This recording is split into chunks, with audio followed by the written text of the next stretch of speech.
नमस्ते बच्चों, आज हम विषय हिंदी कक्षा 5 में हैं। हमने आगे कविता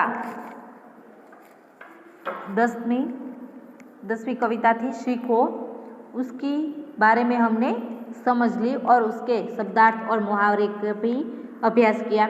आज हम इस पाठ कविता 10 सीखो उसका अभ्यास देखेंगे।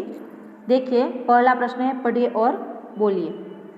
हंसना, भोरे, स्वदेश, तड़प कर, अंधेरा, पृथ्वी, धुआं और ऊंचा, इन सभी को हमें पढ़कर बोलना है। दूसरा प्रश्न है, कविता का सामूहिक और व्यक्तिगत गान कीजिए। इस काव्य में हमें सामूहिक अथवा तो व्यक्तिगत गान करना है। तीसरा प्रश्न है, प्रश्नों के उत्तर दीजिए। पहला प्रश्न है, कविता में प्रकृति में किन किन तत्वों की बात कही गई है?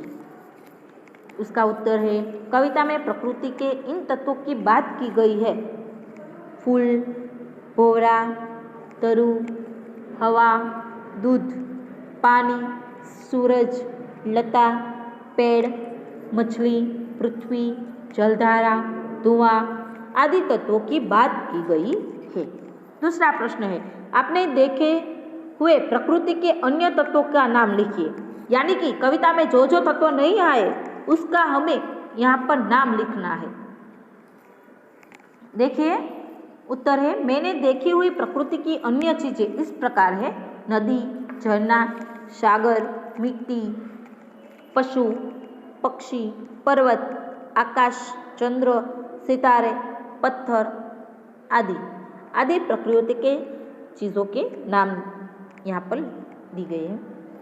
आगे देखिए, पांचवा प्रश्न है।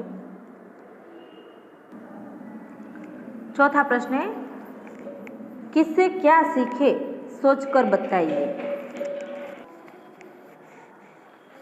उसमें पहला है दीपक से। दीपक से हमें क्या सीखना है कि अंधेरा यानी अज्ञान दूर करना। दूसरा है भौरों से। भौरों से हमेशा गाते रहना। तीसरा है फूलों से। फूलों से हमेशा हंसते रहना। चौथा है हवा से। हवा से कोमल भाव बहाना। पांचवा है दूध और पानी से।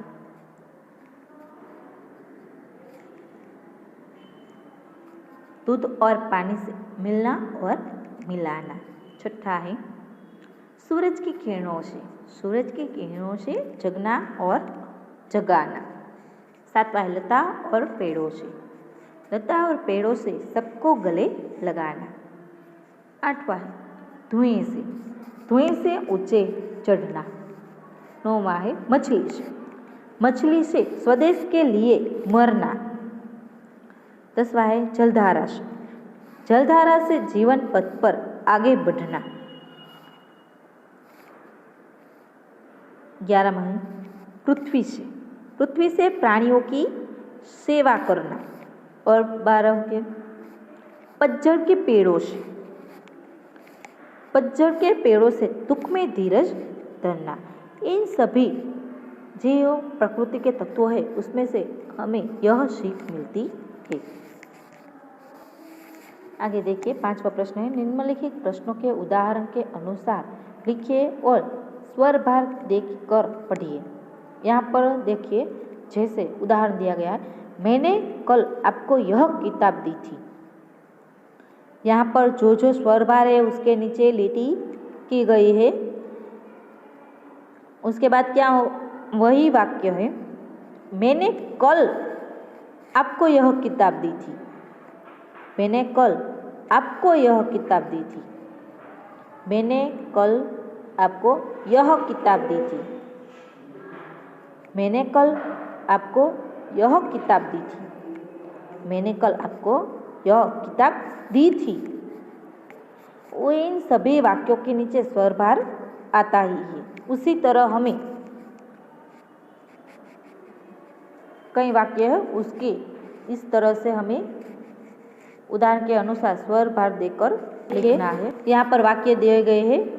दूसरा वाक्य है, मेरे जन्मदिन पर दोस्तों ने मुझे उपहार दिया। तीसरा वाक्य है, किसान ने बैल को रस्सी से कसकर बांधा। चौथा वाक्य, बगीचे में तितलियां मंडराने लगी। और पांचवा वाक्य है, मैं कल रामपुर गया था। अब हम इन सभी वाक्यों के रेखांकित शब्दों पर स्वर भार देंगे। देखिए, मेरे जन्मदिन पर दोस्तों ने मुझे उपहार दिया। देखिए, मेरे ही जन्मदिन पर और किसी के नहीं। क्या कहा है? मेरे ही जन्मदिन पर।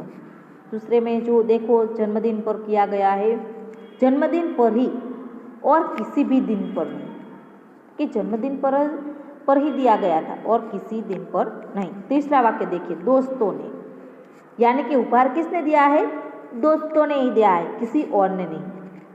उसके बाद वाक्य में देखिए, मेरे जन्मदिन पर दोस्तों ने मुझे उपहार दिया, यानी कि मुझे ही दिया और किसी को नहीं उपहार दिया। उसके बाद का वाक्य क्या है? उपहार पर है रेखा, उपहार दिया और कुछ नहीं दिया। इस तरह से हमें सभी वाक्य लिखने हैं। तीसरा वाक्य है, किसान ने बैल को रस्सी से कसकर बांधा। किसने? किसान ने ही, और किसी व्यक्ति ने नहीं बांधा। उसके बाद देखिए, बैल को ही बांधा है और किसी प्राणी को नहीं बांधा। तीसरा वाक्य देखिए, किसान ने बैल को रस्सी से कसकर बांधा। रस्सी से, जंजीर से नहीं। किसान ने बैल को किससे बांधा? रस्सी से बांधा है, जंजीर से नहीं बांधा। उसके बाद देखिए, चौथा है वाक्य, किसान ने बैल को रस्सी से कसकर बांधा है। कैसे बांधा है? कसकर बांधा, ढीला नहीं बांधा, जिससे बैल छूटे ना, इसीलिए। आगे देखिए, चौथा है, बगीचे में तितलियां मंडराने लगी। तितलियां कहाँ मंडरा रही थी? बगीचे में ही मंडरा रही थी और किसी भी जगह पर नहीं। दूसरा है, बगीचे में तितलियां मंडराने, तितलियां ही मंडरा रही थी और किसी भी को भी नहीं मंडरा रही। भौरे नहीं थे, क्या थी? तितलियां ही थी और कोई नहीं था। बगीचे में तितलियां मंडराने लगी। क्या करने लगी?